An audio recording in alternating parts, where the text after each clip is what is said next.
Pittsburgh Steelers fans, welcome back to another It's a Winning post-game podcast. That's right, the Pittsburgh Steelers were victorious 27-24 over the Tennessee Titans. And I got to be honest, before we even get started, before I introduce my co-host, I want to make something very clear. There's a lot of people out there that are probably down in the dumps right now. But you know what? You shouldn't be, because the Steelers are 6-0. And the last time two teams met that were undefeated this late in the season, the winner always represented the Super Bowl.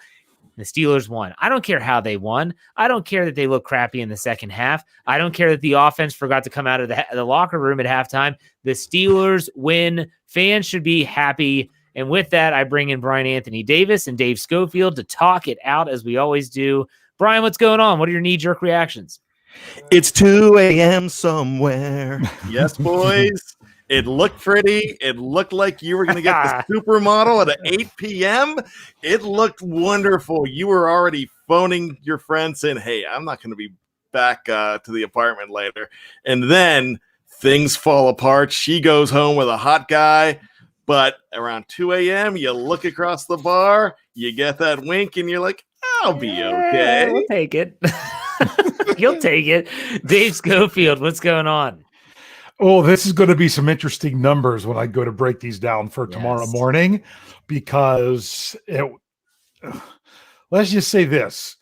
The Steelers played an undefeated team. Yep. And they were -3 in turnovers, and they still won. Still won. W. Yep, still that's won. Right. That's saying something. That's saying something when you could be -3, not against a bad team, against an undefeated team. -3. And honestly, that's the only reason the game was close. If it wasn't for the -3, it's not even going to be a close game. No. And this is a game that, in my opinion, it almost felt like everything that could go against Pittsburgh. And I'm not talking about penalties. I mean, there were some bad ones, but just tip balls and deflections that are just going right to the Titans. It felt like everything was tilted Tennessee's way, especially in the second half. And that's football. That happens. That happens all the time. But before we went on the air, Bryan said to me, the Steelers typically don't win these type of games, Jeff. And he's right. The Steelers are typically on the other end. We're normally, I got to be honest. I typed up on Twitter, I'm tweeting during the game. I typed up, Gostkowski's kick is good. We're headed to overtime. And I was ready to hit tweet. And then I was like, oh my gosh, he missed it. Then if you watch that play again, didn't it look like Minkah Fitzpatrick or someone on the left side jumped off sides that jumped it early? And I'm like, oh my gosh, if they just jumped off sides and he missed it and then they call him off sides, I mean, it would be like, what was that, 2002, Bryan, all over again, except it was roughing the kicker. It wasn't off sides where Nedney and yep. Oh gosh, that Tennessee Titans game. I hate that team. I really don't Wayne like Washington, that son of a B, Nedney. Oh. This is karma. Karma, baby. What goes around comes around. I got to be honest, though. I really don't like the Titans. I really don't. And it goes back to that Nedney performance. Then it's the whole Keith Bullock and the terrible towels and Lendale White. That was, I forget what year that was, that they were the dominant team in the AFC. Go ahead, Bryan. 2008. They went 10-0. Yeah. They went 10-0 that season, and who won the Super Bowl? Yes. I don't like that team, man. I don't like that team. I don't like Mike Vrabel. I'm glad the Steelers won. That's right. You can play like dog crap for 2 quarters and still win. That's big. And we're going to talk about all of that. But guys, I think personally, before we get dive into the numbers and the stats and the grades and all that stuff, I think this is the perfect way to go into week 8. The perfect way to go into week 8. First and foremost, there were no major injuries of note. Dave and I were going back and forth on our Slack channel. Yes, Chuks Okorafor, Deonte Johnson, and Robert Spillane all did leave the game, but they all came back. So that's a good thing, number one. So you don't have that huge injury that's kind of looming over your head. But number 2, you win the game, you stay perfect. But my gosh, you know that they're not going to be on their high horses going into week 8. There's no way, not against Baltimore. Baltimore's coming off a bye. But guys, I don't want to talk about Baltimore. I want to get your thoughts on just the way that the team's going to be leaving this game, their second road win of the season. Bryan, we'll start with you. It's simple. I could hear Mike Tomlin right now. Fellas, you had a great first half. You were dog crap in the second half.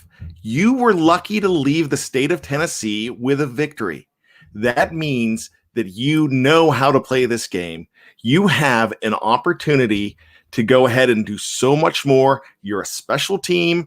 Remember, You made some mistakes, but you were able to overcome them. Let's take that and make it even bigger. And we've got this. Dave, what are your thoughts on this? The Steelers now with the win, it was ugly, wasn't pretty. We all know that, 2 a.m. But at the same time, how do they go into they're leaving week 7 and turning into week 8? Yeah, I like what you said of you get the win over a quality opponent, but yet it's not in a way that makes you feel like you can, breathe easy. You've talked about this from your lacrosse coaching days, right? You don't like winning in the blowout because you want to teach and teach as you learn and win and move along. That's something that you want to do. So there's an awful lot to take away from this. We'll continue to break it down here, but I think Bryan had a nice prediction, and Jeff didn't. Who all said that Henry was going to get 75 yards? Because I think he finished with exactly 75 yards. We had some interesting things we called for this game. Yeah, I can try to find my over-under sheet somewhere here. In the meantime, Sean Manahan, he gave us $2 way back when we were starting the show. He said, Steelers 6-0, first in the AFC. Here we go. There's only 2 unbeatens, and we won't know. There might only be one. There might only be one after Sunday Night Football when the Seattle Seahawks, the other unbeaten team, they have to play the Arizona Cardinals. That's going to be a huge NFC West matchup. Thank you, Sean, for the tip. We appreciate that. Isaac Aguilera puts $5 in the tip jar. He says Spillane sacrificed his body to stop Henry down there in the touchdown zone. Great game, 6-0. He's referring to Bryan, talking about the touchdown zone and the not enough time penalties that are called often on the on teams. Is that what you did? Not enough time? No. Oh, what was it? Come on, it was a delay of game. Yeah, I'm sure I didn't mess that one up. No, there was another one that you had that was you good. said something because I was like, what is that, like too many men on the ice? And you were like, oh. All right, anyways, getting bent with Bo gives us $2. Says, let's go Steelers 6-0, man. It sure feels good. It does feel good. I'm more jacked up for this win than the Browns game last week, believe it or not. My melanated scope donates $4.99. He says they keep piling on Connor and hitting the pile late. No flags on those. That female ref felt like she kept tossing flags at us, but a win's a win. There's a lot of people on Twitter and social media that definitely were not happy with some of the calls that were made. But you know what? It is what it is. I found my sheet here for our over-under. I said 75 yards. I didn't write down who said what, though. My bad. All right, here we go. Tom says 6-0, baby. Ugly. W still count. Was it me or was Ben making some really bad reads in the second half? Ebron was open on the last INT. Had he looked to the right? I don't want to get into this. We're going to get into all these picks and stuff. I didn't mind the throw to Juju. He was covered by a linebacker. The linebacker had his back turned. If maybe Ben throws the ball a little bit higher in the air, Juju has a better hand. He had to go around the linebacker to try to make that catch. Really, really difficult catch. So let's get right into things, guys. Here we go. The stat line for Ben Roethlisberger, which we always start. 32 of 49. I thought he would throw the ball a lot. I just didn't think he would throw it 49 times, 268 yards, 5.5 average, 2 touchdowns, 3 interceptions. He was not sacked in this game. He got hit, but he was not sacked. A dreadful 64.4 rating. Guys, Ben Roethlisberger, it was basically the tale of two halves. What are your thoughts? What's your grade for Big Ben? We'll start with you, Bryan. I'm giving Ben Roethlisberger a C. Look, I have to. He had 3 interceptions. Some of those were like you just said, and like the super chat just said, there were some bad reads. Ebron was definitely open at the end. That interception at the end of the first half was a killer as well. They had a chance to put them away, and they did not. I did not love the play calling late in the first half, early in the second half, and I believe a lot of that was Ben. So I'm going to say not a great game from Ben. But hey, bottom line, it's still a W. It is still a W. Real quick before we get to Dave, YZLIMAQ gives us $5 that the Steelers need to keep their foot on the opponent's neck. No mercy. And Maxwell Holcomb, another $5 tip. We really appreciate you all today. You guys are very generous today. Ben was pressing a bit. He'll get it right next week. Dave, go ahead. That's a good segue in there. What's your grade on Ben Roethlisberger? Oh, Brian's about right. I'll give him a C+. I mean, he did some good things at times, but he also, to me, I think this game changed so much, that interception at the end of the first half. That, to me, was where it just seemed like things weren't the same. Not to say Boswell would have hit a 55-yard field goal. If they just throw that incomplete, do you take the 55-yarder at the end of the first half? I would have at least attempted it. I thought they were going to try to get short and out of bounds and then, just make it a little bit closer. But normally I would also say, hey, yeah, go for it. Go for the jugular, go for the touchdown at the end of the first half. And they did. And that play happened, and things I didn't have the confidence in this offense the remainder of the second half.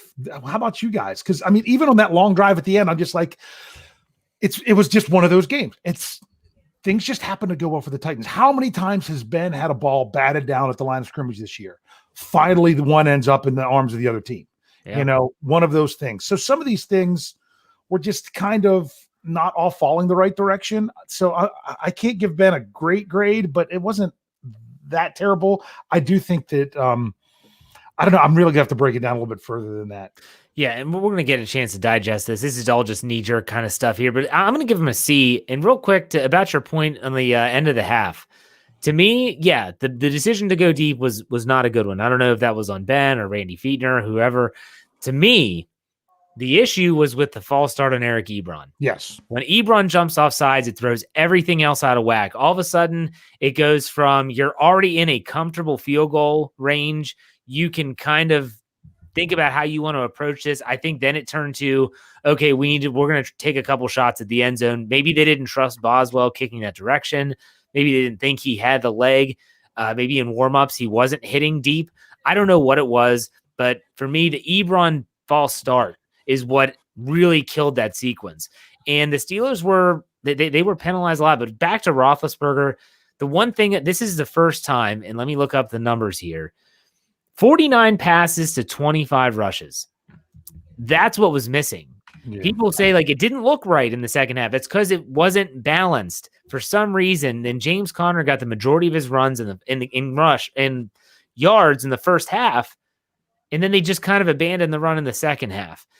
You think when you have a big lead like that, you're leaning on the run. Not that you go run, pass, punt, which they did that plenty in the second half, but you just think that you would stay more balanced. It was a strange adjustment in the halftime. You think back to week 3 against Houston, where they come out in the second half, they make some really good adjustments, and they end up dominating. It was like the complete opposite offensively. They came out, they made adjustments, but it were kind of dumbfounding. So I give Roethlisberger a C. You all give him a C+. That's fine. Alan Johnson gave us $5. We appreciate that. He said, appreciate all the work and game analysis. Helps me understand the game better. Thank you, Alan, for the $5 tip. We do sincerely appreciate it. So does Tony Defio, who just got a new microphone. I think he likes it.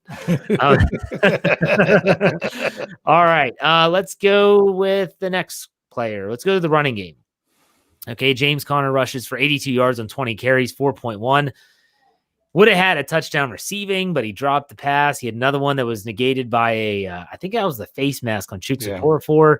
Other than that, Benny Snell had 2 carries. He had a touchdown on the ground, but they did not run the ball a lot outside of James Conner. And Conner averaged 4.1 yards. I thought he had a great game. Brian, what's your grade for Jimmy C? I give Jimmy C and the boys an A. Look. If it wasn't for if the game was more balanced and they had more opportunities to run in the second half, they would have. So they're not calling the plays. If Jimmy C was calling the plays, then he's calling a bunch for himself. I thought they had a great game on the ground. The running backs were pretty good. I'll even credit Jalen Samuels at the end of that game with a really nice first down as well. Yep. Okay. What about you, Dave? Ground game, A, or just Conner? Well, first I want to say is James Conner should have had 19 rushing attempts for 92 yards, but Ben Roethlisberger decided to flip that ball backwards to him and lose 10 yards, which was another one of those things that kind of bothered me with Ben Roethlisberger is that, he's gotten away with some of those things. This wasn't the game, especially the second half, that he got away with those things. So Connor ran well, better average than Derrick Henry, more yards on the same number of carries. I think that he ran hard. I'm giving I'm giving him an A. I wish they would have pounded the ball more in the second half, and he could have even had an A+. I'm going to give Connor. I'm going to be a tough grader on him here and give him a B+. He did fumble the football. Although that was recovered by the Steelers, so we don't really remember that too much. But he put the ball on the turf, and then that drop pass. I mean, he makes the play earlier in the game with one hand, and then he has an easier play and does not get it. But I thought the ground game, when given a chance, they did a good job. Isaac Aguilera, he's given us $5. He's another $5. We appreciate that. He said, another thing, the first drive took 9 minutes and ended with a touchdown. I think that kind of set the tone early and kept Henry from getting the ball early. Absolutely. You saw if there is a recipe for success against Tennessee, it's that you have to take Derrick Henry out of the equation. But I give Tennessee credit. They did not abandon the run. Even when they were down, they still did try to get Henry the ball and get him involved early and often. And so we'll get here.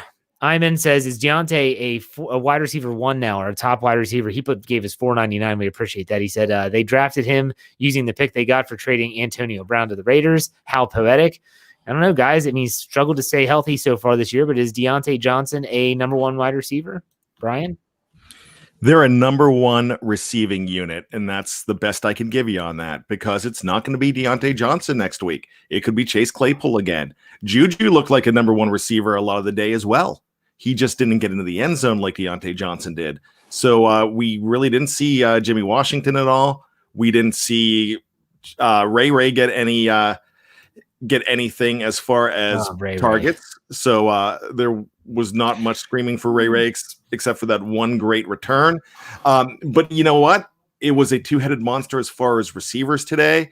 And you could really, as much as Deontay Johnson played a great game, he's the one who got the 2 in the end zone and the touchdown zone. And I'm not sure who predicted that on Bold and Bizarre Predictions the other day. And in the article, I'm not sure, somebody on this line. Is your arm okay from patting yourself on the back? I can't tell. Did you hurt yourself? I don't get to do that very often. And it's usually Dave that gets to do that. So I'm going to go ahead and say that, Juju had a pretty good game receiving as well. So, I mean, it's going to be somebody different next week. That's the glory of this stable. Well, let real quick before you chime in, hold on. Sean Manahan gave us $2. A really good point. I didn't want to let this go by. First time in 23 games that the Steelers opening drive ended with a touchdown. So that streak ends. The streak with the sack continues. We'll talk about that in a second. Dave, go ahead and chime in on Deontay Johnson as I look up the receiving stats. Okay, I'm sorry. I have to bring this up because Eddie B said, Dave, they played hard. No. What I was going to say was about, the whole thing of Deontay Johnson being a number 1. I like the whole notion of everyone being number 2s. But if I were to tell you coming into this game that James Washington and Chase Claypool combined would have 1 reception for -2 yards, you would say, my goodness, what happened to the Steelers? Yeah. But that's because of this wide receiver group. It's going to be a different guy every time based on what they give him. You're right. And YZLIMAQ gives us another $5. Well, you are really generous today. I can't say enough. What do you think about Claypool's slant pass interference, no replay? Look, that was one of those phantom calls. So he's talking about it's fourth quarter. They run the slant to Chase Claypool. Claypool looks like to me that it at least warranted a measurement. Okay, would have been close. He gets tackled, but then there was a flag on the play. The officials come out and say that they ruled that it was short of the yard to gain, but that there was an offensive pass interference call. They don't say a number. I don't think it was on Claypool. I think they were saying it was one of the other guys blocking. But what about the guys from the Titans blocking on that 4th down? Or they come off the line. They basically held Minka Fitzpatrick off the line, and then he comes back to recover, and they call the holding on Fitzpatrick. That was ridiculous. And so you have – but it was a phantom call. There was no number announced, no replay, and all of a sudden then the Steelers get backed up. They said it was Jeffrey Benedict says his offensive pass interference was on Jalen Samuels blocking. Again, I didn't see it. Yeah. I didn't see it, and no one, I guess CBS sucks because they lost the feed in the middle of the game at a crucial point of the game. And I believe it wasn't that the sequence that ended with the tip pass that was intercepted? Yes. Yeah. It was on that drive. All right. And then Brandon Keene, he gives us $4.99. He says, I thought as a defender, you have to turn to the ball. That's if you make contact. He didn't make contact with Juju. I watched it on the replay. I'm like, should they have called pass interference? And he was up. He didn't turn. His arms were up, but he didn't make contact with Juju. That was actually on that linebacker. That was a pretty good defensive play, but Ben should have thrown that a little bit higher where only Juju could get it.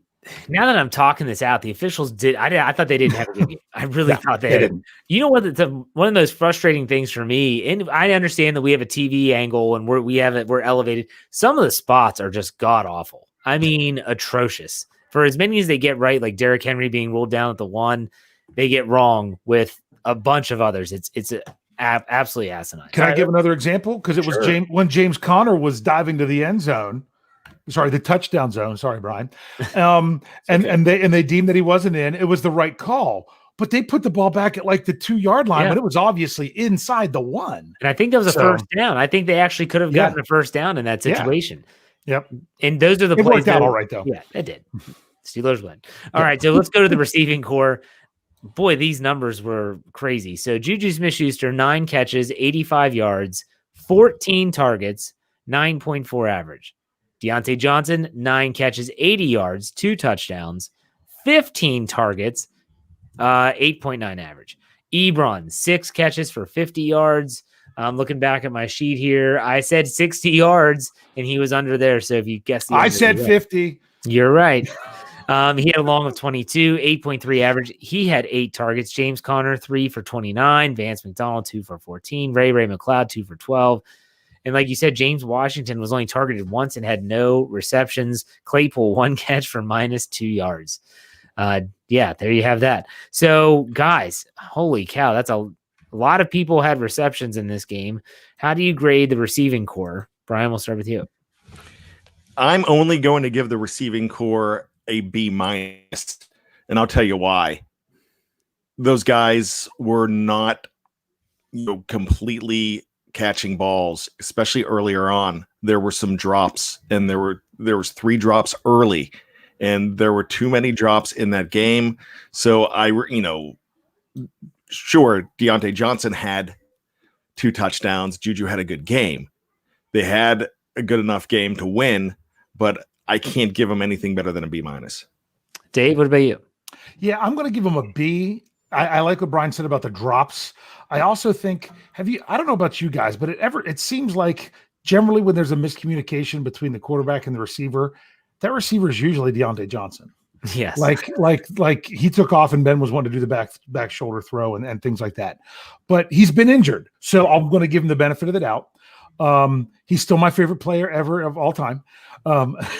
Naturally. And everything. But I like how the Steelers, Juju had a good game, but it wasn't super flashy. He just did what he had to do. And how many times, especially early on, did they throw short of the sticks on 3rd downs and the receivers got the first down? That kind of bounces it up for me a little bit. I'm going to give the receiving core a B. The drops were key, as you all mentioned, and they're spreading the ball around. When it comes to the passing attack, when that many people have receptions, that's crazy. All right, Sebastian, he gives us 5. I think that's a euro. I don't know. What are we calling those? We had kangaroo. It was dingo dollars. Dingo dollars. Yeah. Dingo dollars, the Canuck bucks, and then a euro. What are we calling those? Euro cash. Instead of Euro trash. Yep, exactly. We'll think about it. I'm not sold on that. It says keep it at 3 number 2s. Let our opponent. He's talking about the receivers. Let our opponents try to shut down 1 every week. What leaves the other 2 open? Twist it up every week. I agree with that, Sebastian. Very good, and thank you for the tip. We appreciate that. There you go. Let's talk about the offensive line before we leave offense, and let's kind of figure that out again. They did not allow a sack on Ben Roethlisberger. Looking at the quarterback hits for the Titans, only 3. Ben got hit a couple times, but he, for the most part, had a good pocket to throw from.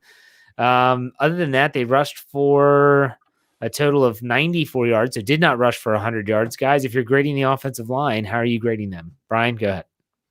I'm giving the O-line an A, except for some mental errors on a couple penalties by Chooks. A pretty good game, solid game. The mistakes that they made had nothing to do with Ben being pressured. Those interceptions, they weren't pressure situations as far as I'm concerned. So I thought they had a pretty good game. Dave? I'm going to go A-. I like Brian said, a couple penalties early. It's really nice that you weren't getting penalties late on the offensive line.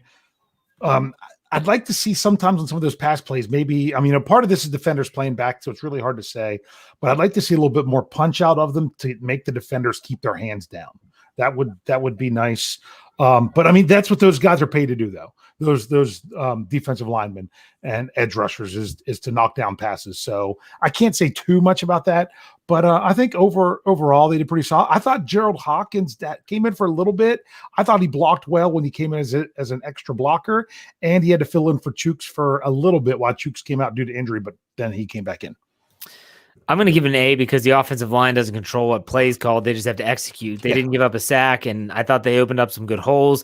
I didn't like some of the runs, the calls themselves that were put out on the field. I do love, I think that Matt Filer and Vance McDonald pulling is a very effective play. They went back to the well a couple times, but it is what it is. I'll give them an A. I thought they played a good game. Brandon Keene gives us 299. Thanks again. He said, best first quarter I have seen in the Tomlin era.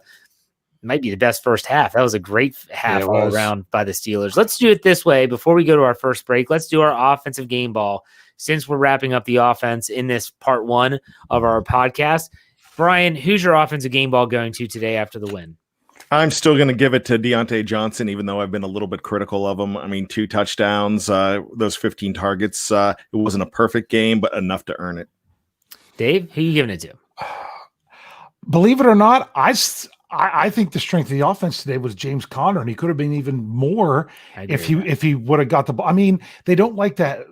Once again, 20 carries. No one's gone over 21, but it seems like maybe they could have got a little bit more going, but I thought he did very well with what he was given.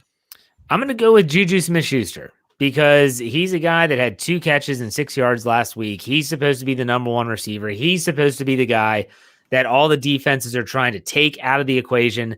And he had a great game today. And they're not flashy numbers. Like I think Dave said, it might have been Brian, I don't know who. 9 catches, 85 yards, 28 yards was his long reception, 14 target. He didn't hit pay dirt. I understand that. But he's getting those tough yards and those yards after the catch. He had that spinorama for a first down where the guy, he got hit high and low. And wow, there were some hard hits in this game. When we get to the defensive side, this was a hard hitting game. These players these players were playing like this was personal. And I think that was very appropriate because I'm sure the Steelers were still kind of ticked off about the week 4 situation. 2 5-0 teams, a lot of pride between these two organizations, but the Steelers obviously come out on top 27-24. So that wraps the offense. If you're on our audio side, if you're listening to us on a podcast platform, go check out part 2. We're going to talk about the defense. There's a lot to talk about there. And if you're on YouTube, don't go anywhere because we're not going anywhere. So stay tuned. We'll be right back.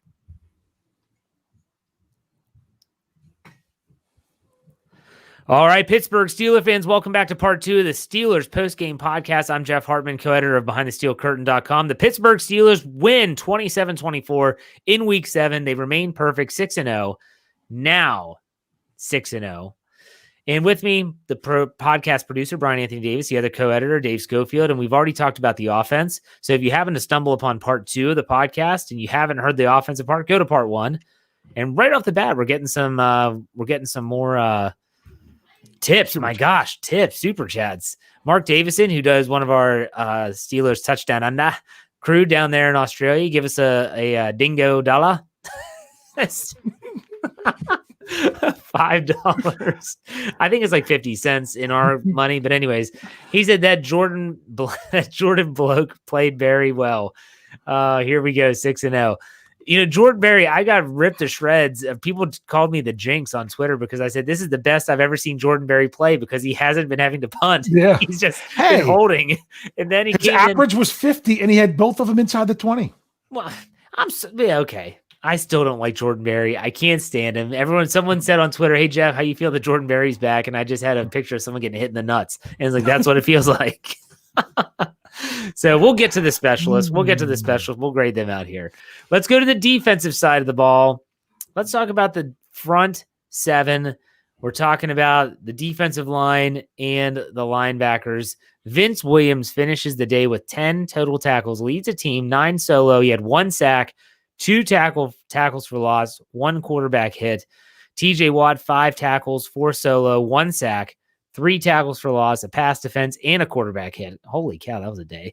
Let's see here. Who else? Alex Highsmith, 4 tackles, 3 solo. Stephon Tuitt had a tackle, 2 quarterback hits. One of them I thought could have been flagged, to be honest with you. He really drove Tannehill into the ground hard. But, guys, let's grade out the Steelers' front seven. I'm looking for Cam Hayward. He had 1 tackle and 1 quarterback hit. Totals for the Steelers on the day, 2 sacks and 6 quarterback hits. Brian, front seven, what are your thoughts? Grade. I'm giving the front seven an A. They controlled the game. They did a very good job of slowing down Derrick Henry, and it's the way they started out, the way they shut down Tannehill at the beginning helped get them that lead where they weren't worrying about. They took him out of the game. He didn't really have the situational, the presence in that game that he needed to have in the first half. And that's because they shut down Tannehill. The offense also helped by having those long drives. When you only have 1 minute in the first quarter alone, that's pretty darn good. But the front seven, guys like Spillane playing very well. Vince Williams, he's my guy. Phenomenal game.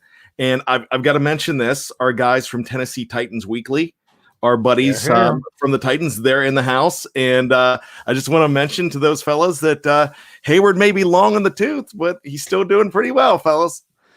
All right. Real quick, before we throw it over to Dave to talk about the front seven, let's go over the rushing numbers for the Tennessee Titans. Derrick Henry, 20 carries, 75 yards, an average of 3.8. He did score a touchdown with a long of 17. Tannehill's 2 carries for 5 yards. Jeremy McNichols, 1 carry for 2 yards. So, Dave, thoughts on the front seven? Go ahead. Well, there's something else that needs to go in there that we even talked about on the preview. And that is we were also saying, what about Derrick Henry's combined yards? And his combined yards after 75 yards rushing was 72 yards. Wow, yeah, good point. He had 2 receptions for -3 yards. And that -3 yards was a huge play. Yeah. That made that one was -1 and one was -2. Yep. Yeah, that made that field goal even longer than what it could have been to possibly send it to overtime. I'm sorry, go ahead. No, but I'm just saying I attribute that to some great work by the front seven. Vince Williams was Vince Williams, and I thought Spillane performed admirably. Man, no wonder he hurt his shoulder on that play. I don't know how he still had a shoulder left after that play. And it wasn't just a good play on him. That was a hard hit by him. That was a hard run by Henry. That was just, and TJ Watt was coming in from the side at the same time. There was some big plays there, and you've got to still tip your hat to the Titans and the way that they played really hard in the second half. But the Steelers front seven, I think that's really what helped them finish out this game to have the victory. I mean, if it's not for Stephon Tuitt basically having a sack where Tannehill just threw it away, which gives him the ball right there and counts as the down. So the only thing it didn't give was a sack to Tuitt. Otherwise, it's a sack. That's what won the game. That's what made the field goal longer. That's how it played out. And great job of the guys up front. I'm giving them. I can't say it was a perfect game, so I'll say it's an A. For me, I would love to know the answer of this, and we never will unless you knew him personally. I would love to know if Derrick Henry, how would he rank running against that Steelers front compared to maybe anyone else in his career? Because I bet he was, there were times where TJ Watt knifing in and coming downhill, and hitting tag. You don't see Derrick Henry getting hit behind the line of scrimmage as much as he did against the Steelers today. And dropped. Yes. Sometimes he gets hit, but not dropped. There were a couple times he didn't fall forward. That's what everyone's like, well, he's always falling forward. The Steelers their rush defense is no joke, period. Like, no joke. And you look at the Cleveland Browns. I mean, what they did to them last week. You look at this week. The Steelers, if you have any questions about the defense, it better not be with the rush defense, because they will shut you down. It's going to be crucial going into that Week 8 game against the Baltimore Ravens. I'm going to give the defensive front an A, the front seven. That Spillane hit, I know that they scored. I know they scored on that, but I mean, that's one that if he never starts again, like, I don't, if he, next year, if he finds himself unemployed and he's a furniture mover or whatever, he can always show that play and say, for one down, I took out the biggest, baddest running back in the National Football League. What a hit. I mean, that was incredible. It was incredible. Hey, That's Bryan, the closest thing we've ever seen to the Atwater Okoye hit. Yeah, you're right. Years. You're right. But I mean, that it just came up, and I mean, because of who he hit with it. That was Derrick Henry that he did with that. Well, and Tennessee Titans Weekly said, yeah, he popped him, but he got the worst. Well, of course he got the worst of it. I mean, it's true. Derrick Henry, come on. What's great is when you know you're going to get the worst of it and you do it anyway. Yeah, you're right. Now, real quick, let's talk about Spillane and the inside linebackers in particular, because without Devin Bush, this was our first time seeing a week's worth of planning. Ulysses Gilbert III did see significant snaps. You could definitely see some confusion, especially late in the game. They were trying to get UG3 onto the field. They're definitely doing a lot of, pointing and stuff. There's some wrinkles that need to be ironed out, but after watching this game, let's assume that Robert Spillane has no ill effects of the shoulder, that he's ready to go next week. Are you comfortable with the Steelers with Spillane in the middle and then supplementing with UG3? Or are you now thinking we might want to start looking for trade options, because the deadline comes up on November 3rd, Election Day. And so the Steelers are running out of time if they do want to get a deal done. Bryan, what are your thoughts? I really like Spillane. I think that makes this team so much of a better running team. Defense against the running game. But you still have the problem. What Bush was so special at was going sideline to sideline and being that guy that could go ahead and cover passes over the middle. Now, they didn't kill you too much over the middle, but the one play that they really killed you on went for 1,000,000 yards with A.J. Brown, who I think is absolutely phenomenal. Yeah. And he had a wonderful game. I played him on my FanDuel because I just know how good this guy was. And he went absolutely off, and those are the kind of plays that Devin Bush stops. So yeah, you've got to look around. You've got to be on the phone some more. That play reminded me of Larry Fitzgerald in Super Bowl 43, where he split the safeties, and you're like, and they're in chase mode. See you later. Dave, your thoughts on Spillane and the inside linebackers? I thought I liked what they did in first watch. I'm really going to have to look at it again on second watch, where I'm looking specifically at it, and to see, try to get a better idea of what they did in certain packages. But think about this. Not only did Derrick Henry have 2 catches for -3 yards, Jonnu Smith, who Bryan gushes over, which he should because he's very good, 1 catch, 9 yards. They did a good job on those aspects. There was some other things. I mean, do you put the A.J. Brown thing on the inside linebackers? I don't know if I definitely do on that play. Vince Williams almost made that play because he got sucked in. But I think overall it's adequate. And this was the first time they were doing it. I mean, come on. It wasn't, I mean, they started this on Wednesday, practicing it, what they were going to have to do without Devin Bush and how they were going to fill in. I think there's some promise there, but it's going to take at least another week or two to figure it out for sure if it's really going to work long term. Well, and the problem is that next week, if Spillane's healthy, that's a week you want him healthy, because the Ravens run the ball as well as they do, and they're a running team, or I would imagine they're going to try to get back to that after coming off their bye week, and you're going to want that run-stopping defender. But you got to look down the road and say, with the trade deadline coming up, are we going to be able to pull this off? We'll see. I'm picking up the phone and just seeing what's out there and I'm sure Colbert already did this if he hasn't already, and saying like, hey, Who you got? What do you want for him? And can we make something happen? I love Robert Spillane, and he'll have a place in Steelers lore after that hit. But at the same time, you got to ask yourself, can we win a Super Bowl with him? Because that's what the Steelers are aspiring to now. 6-0.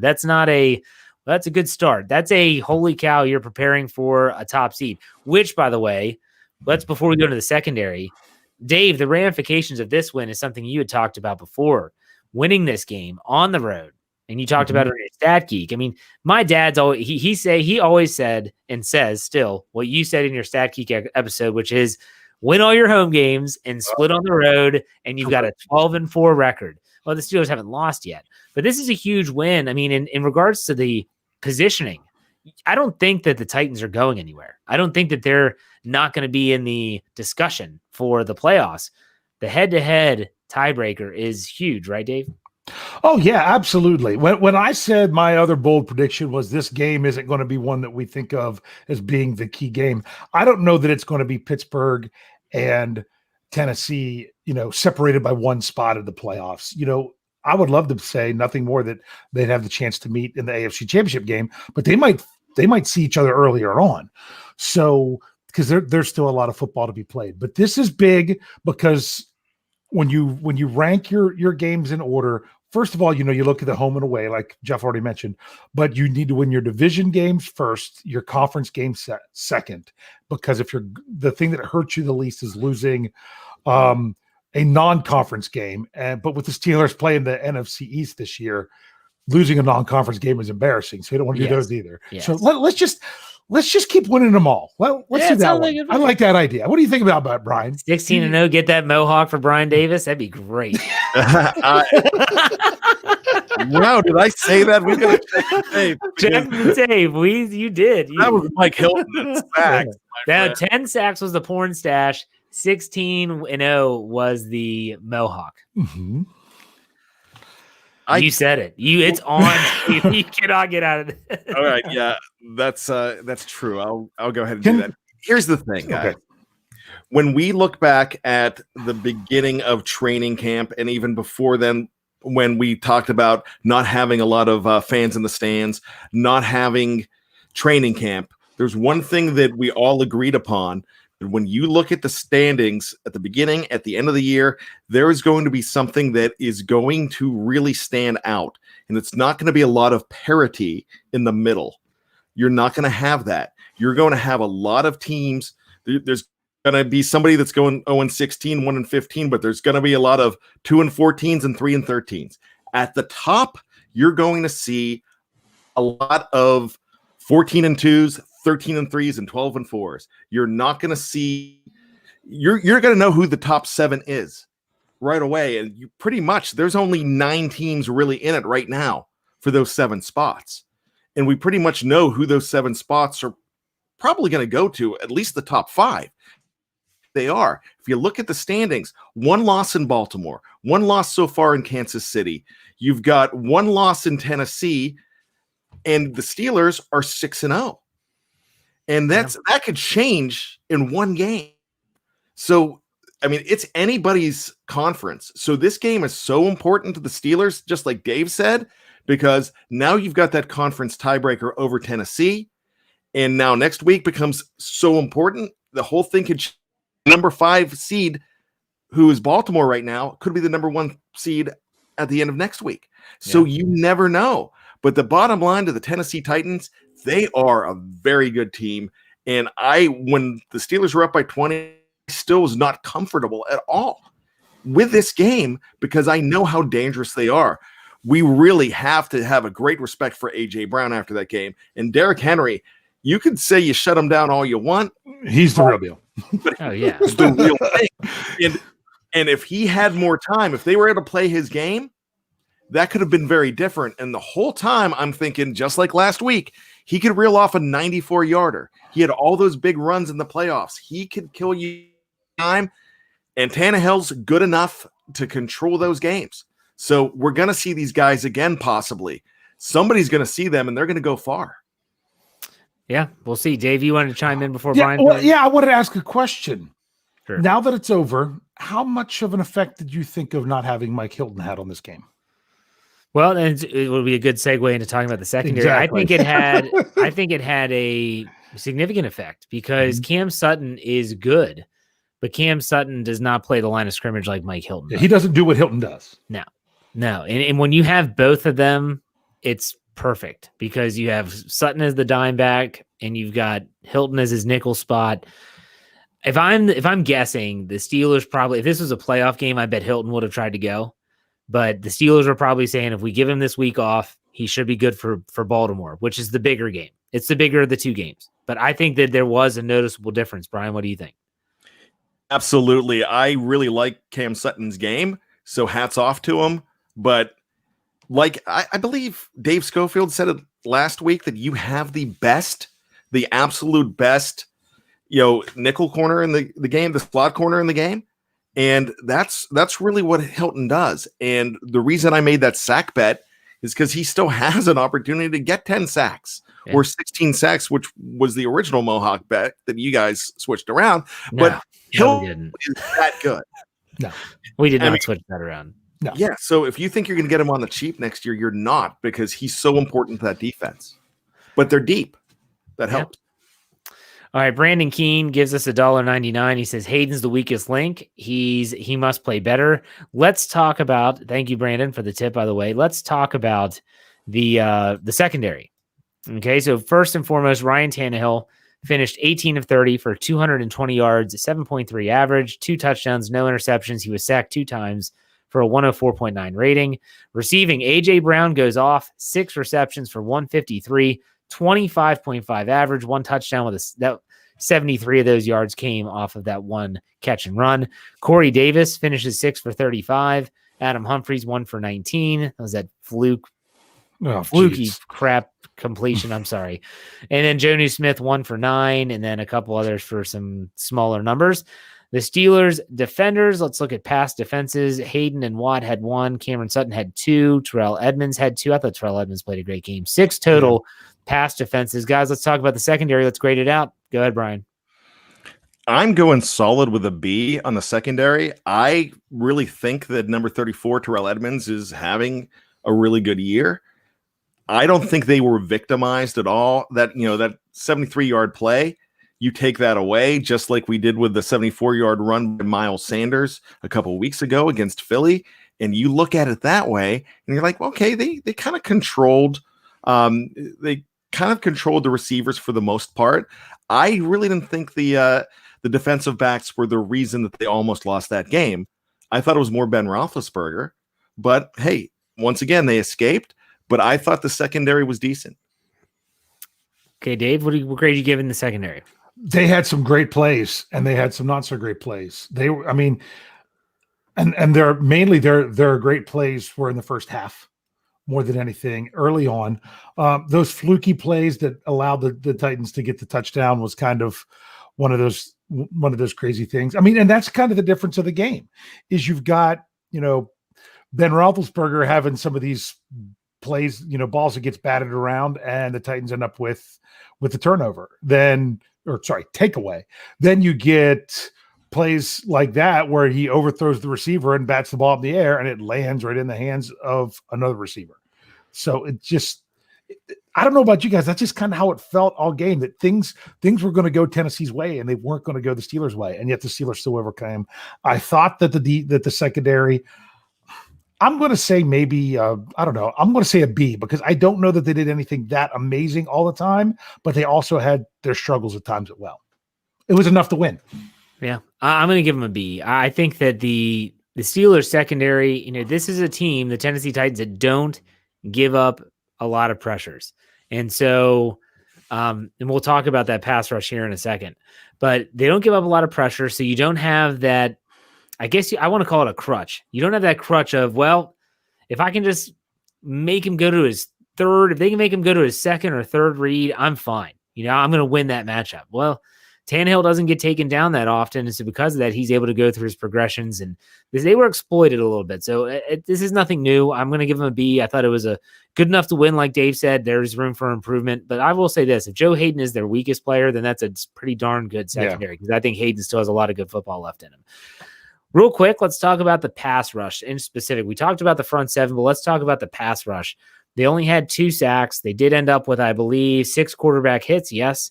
And what are your guys' thoughts on TJ Watt, Bud Dupree? Like I said, they, meaning the Tennessee Titans, had only given up 6 sacks the entire season, and they gave up 2 against Pittsburgh. Brian, what are your thoughts on the pass rush? I thought the pass rush was still pretty good. Tannehill's a very aware back there at quarterback. So I thought TJ Watt was knifing in there quite a bit, but they were also playing against Derrick Henry. They were playing against the run. They were selling out against the run. And that changed the whole pass rush situation, because the entire time you've got to make sure that they're not handing it off to that guy. If 22's getting the ball, you're dead. So they're looking more at that. And I don't think I know they got 6 hits, but I don't think they were going after him as much. Dave, thoughts on the pass rush? Yeah, I thought it was adequate. I don't think that Tannehill was able to sit back there all day and just do what he wanted to do, which is definitely what you didn't want to allow to have happen. He had to hit some things quick. They got to him when they needed to. And most importantly, they got there to force that big intentional grounding. So I'm not saying that it was their strong suit, but it definitely wasn't a weakness for this team. It continues to do well. I'd like to see more sacks, but wouldn't everybody? Come on. Yeah. They get 2 again. They only given up 6 sacks in 5 games coming into this week, and they got 2. That's an accomplishment. Yeah. That's a good offensive front there. So kudos for that. Let's do defensive game ball. If you're giving out a defensive game ball, Brian, who are you giving it to? Vince Williams. That's all I got to say. All right, Dave Schofield, go ahead. Well, he took my answer, so now I'm gonna think. You want me to go? I have mine. Yeah, no, go ahead. I'm going to say I think it should be Vince Williams. So go ahead. Okay, I'm gonna give it to Terrell Edmonds because we bash on this guy, and let me look up his stats. I mean, I'm saying this without even looking at the stat line. Edmonds finished with 2 tackles, 2 solo, 2 pass defenses. When I noticed Terrell Edmonds in this game, it wasn't for the wrong reasons. Yeah. And that's something when you're talking about a safety. If you're noticing a safety, sometimes it's either for a good play or they're getting gashed down the field. And that's horrible. He had a good pass defense in the end zone on the tight end. He obviously, he knifed through and had a couple tackles behind the line behind the line of scrimmage. I think Edmonds is slowly improving. I think a lot of fans are typical fans. They're impatient. They don't want to wait. They want to see the player step onto the field, a first-round pick, and you need to play right now. And he did play right now. He just didn't play up to fan standards. I think he's really maturing. I think he's benefiting from having a safety that's next to him, like Minkah Fitzpatrick, for the second year and not having to bounce around from one guy to the next.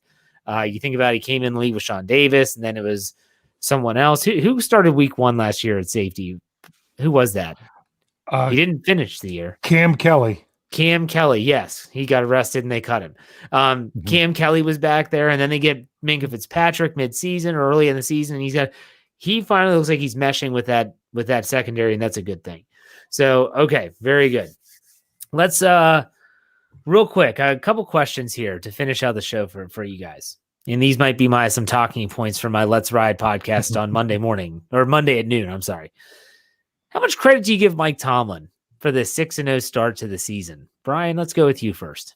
I give him plenty of credit. He organized this. He stabilizes this team, and there's some genius behind what they're doing. So, Mike Tomlin, you're 6-0, and you deserve it. So, pat him on the back and give him the credit he deserves.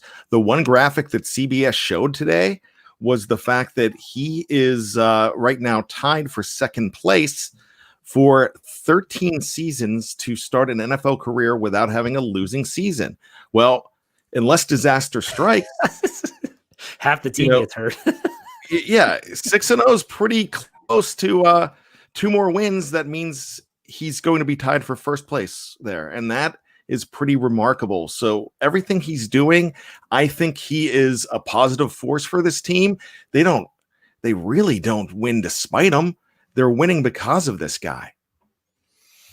Dave, what are your thoughts on Tomlin? I think he's got this team mentally in the right place. I think that he's creating a locker room that is very win oriented, very team oriented, very, not me, it's we, from right from the very beginning with everything dealing with COVID and the, one fail, all fail mentality. I think that they've kind of used this to bring themselves together. And you could tell he was a little chippy at his post-game press conference. He wasn't overly happy with everything, but that's good. I didn't want to see a Mike Tomlin come out here and just happy to get the win. He wasn't. He was not. You could tell he was not satisfied, and that this team has work to do. I like that. I really want to, tip my cap to Coach Tomlin. I think when you talk about Tomlin, you look at Kevin Colbert and how things have really set up well for them this year in terms of the COVID situation.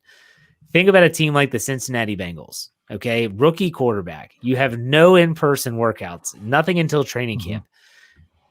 They are the complete antithesis to that. They have a veteran-laden team. Yes, they have some rookies that are going to contribute here or there. They're not banking on any of their rookies to have to come in and contribute. But without a preseason especially, he has gotten this team off to a fast start, and they're well prepared. You think about what he described, the way that he described a quality football team. Find my notes here. Here we go. A complete football team. He was asked about this on Tuesday. He said a complete football team. They can win in many ways. Steelers, check. They have depth, check.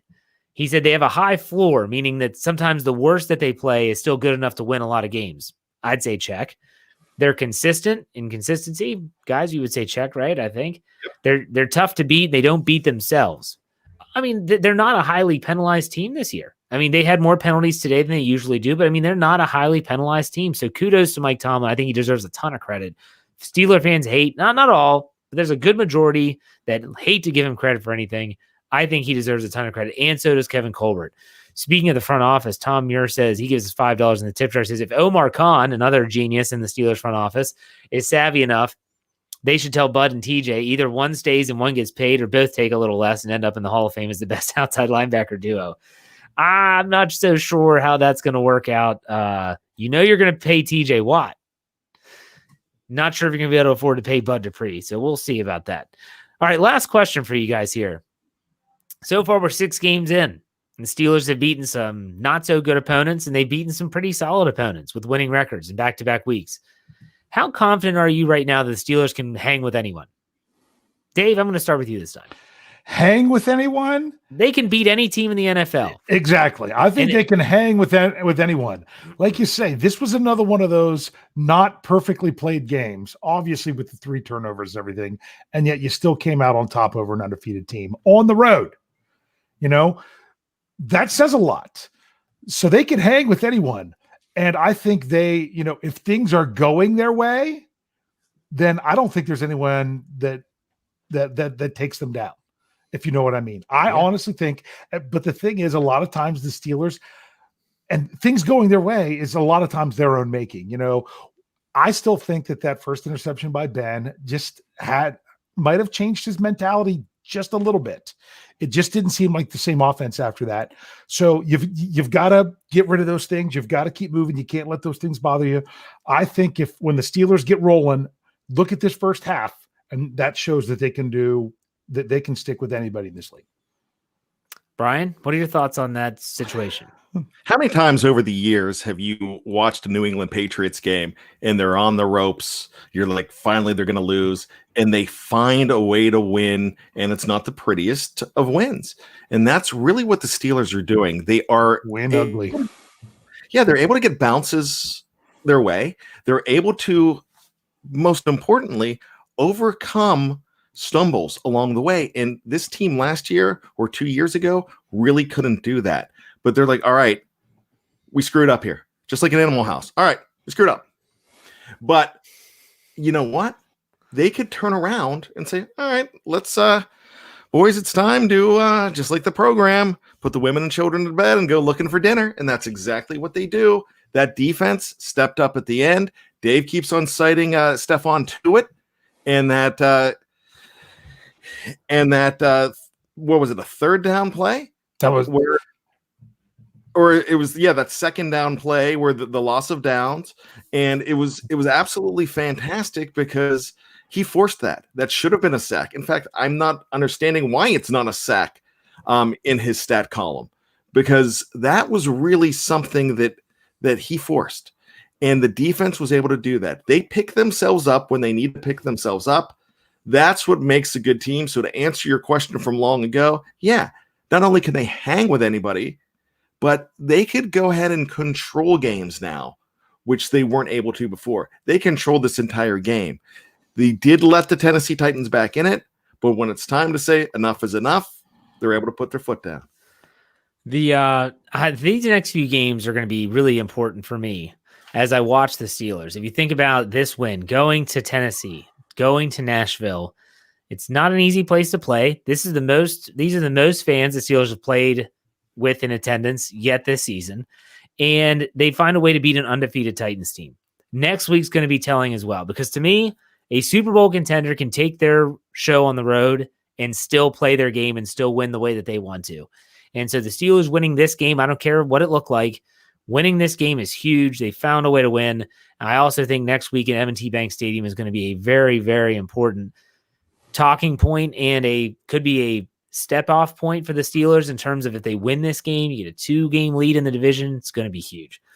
Real quick, Snowman gives us $5 in the tip jar. Snowman, he says, I want to apologize for my absence. I'm dealing with a death in the family. Snowman is a regular in our live chat. Thank you for the tip. We've missed you, buddy. My prayers go out to you and your family. Hope that just condolences. That's all we can say. Yeah. We're praying for you. So thank you very much for that tip. We appreciate it. Real quick, final thoughts to end out the show. Brian, start with you.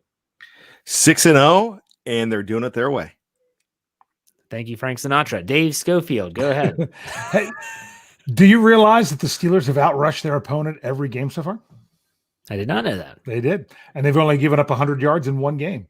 And it wasn't to the Cleveland Browns, and it wasn't to the Tennessee Titans. It was to the Denver Broncos. So they got to keep that defense rolling. They're NFL offensive score. That's what they do. That's just the way it works. It's hard to get that completely shut down defense anymore, but this defense is still doing very special things. So keep it rolling. Hey, big week coming up. Purple week. Oh, Ravens hate week, as I call it. Yep. So here we have Pittsburgh Steelers. My final thought, 6-0. You can't ask for anything more. The only thing that you can ask more for are style points. I wish it was a blowout. I wish they would have won by more. You're 6-0, period. That's all that matters. That is literally all that matters. And every single fan should be able to sit back and just enjoy this. I know I am. And it's great when, the Steelers win and the rest of the week, you're just enjoying it. Just enjoy it. But I also have to suggest that if you're going to enjoy it with Behind the Steel Curtain. And that's behindthesteelcurtain.com. Should be your one-stop shop for all things Steelers. I mean, I got to be honest. Our site, I've been the editor in some way, shape, or form with this is my 6th or 7th season. Never been better. It has never been better than what it is right now in terms of the quality of work. You got Jeffrey Benedict's Film Rooms, KT Smith. You got the podcast platform. We'll talk about that in a sec. Dave's doing great work with breaking news. You got Michael Beck chiming in. He's got a good feel for what the fans want to discuss and talk about.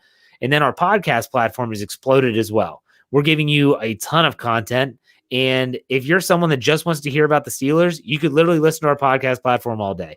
So get it wherever you listen to podcasts, Google Play, iTunes, Apple Podcasts, Stitcher, Anchor, Pandora, Spotify, you name it, follow so you don't miss a thing. This is our best podcast. Why? Because the Steelers win and they're 6-0. There you go. So with that said, I'm Jeff Hartman for Bryan Anthony Davis and Dave Schofield. Thank you for watching or listening. We appreciate it. Steelers 6-0 and Ravens hate week starts right now. Right now. We hate the Ravens. Let's go Steelers. Here we go. We'll see you next week on another post-game podcast. Take it easy.